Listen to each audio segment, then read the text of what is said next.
Thanks for watching Afternoon Live. It can become a little more difficult to stay active as we age, but staying in shape is extremely beneficial to our health and day-to-day life. Here to help, we welcome movement coach, manual therapist, and author of the Align Method, Aaron Alexander. Thanks so much for joining us. Hey, thanks so much for having me. Appreciate it. So it can be tough sometimes, I guess, to find the motivation to stay moving, but you know, it helps us so much if we can just keep things moving in the first place. Yeah, I mean, motivation's the biggest thing, and there are some ways that we can talk about to help promote with motivation. We can go whichever direction feels best for you, but one of which would be sleep would be an interesting place to Sure. start, if that would be of interest to you. I mean, like any person has had the experience of waking up feeling like crap and then dragging throughout the rest of the day. There's a lot of things that we're doing in our modern day-to-day life that is actually detrimental to the way that we're sleeping at night. The first thing that people, as a takeaway, people can pay attention to, expose your eyes to sunlight. When you wake up, that sets your circadian rhythm so that then you're getting into a pattern to be able to actually feel sleepy when nighttime comes. Another thing is pay attention to the lights that you have once the sun goes down in your house. So utilizing a red light, randomly have a red light here beside me that I'll use anytime I travel or go really any place, because those blue lights that you're getting from your house or from a hotel or any of that, they will end up causing your body to release cortisol and stress hormones to wake up. So that's really good in the morning, but really bad in the evening. That makes sense. Do you have specific talking points that you share with maybe people who are entering that senior stage of their life that really you've got to stay motivated and keep your body moving because it can help so much?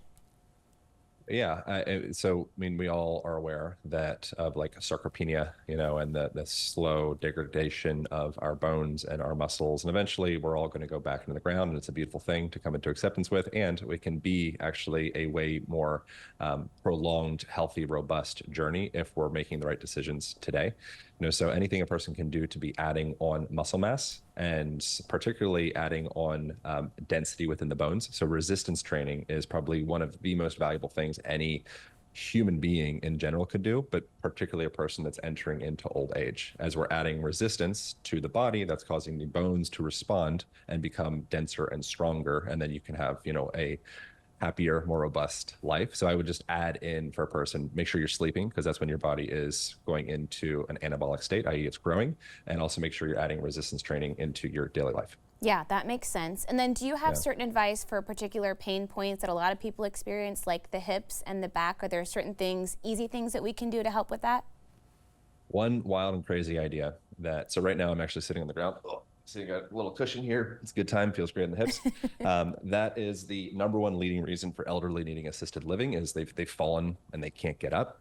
So that's a really big deal that culturally we've moved into a direction where we have divorced ourselves from being able to get up and down off of the ground. That has nothing to do with being a human. That has nothing to do with old age. That is just a product of us releasing our ability to do that because of a product of the culture that we live in.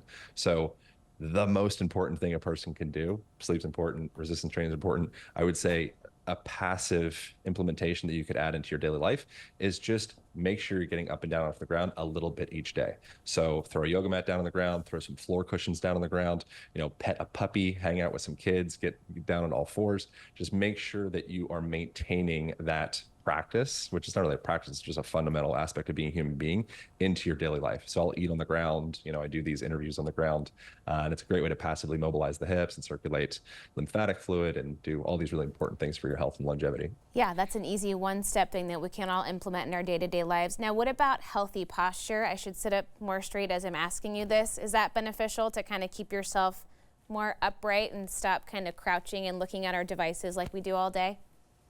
Kind of yes, kind of no. So posture isn't a static thing. It's a process.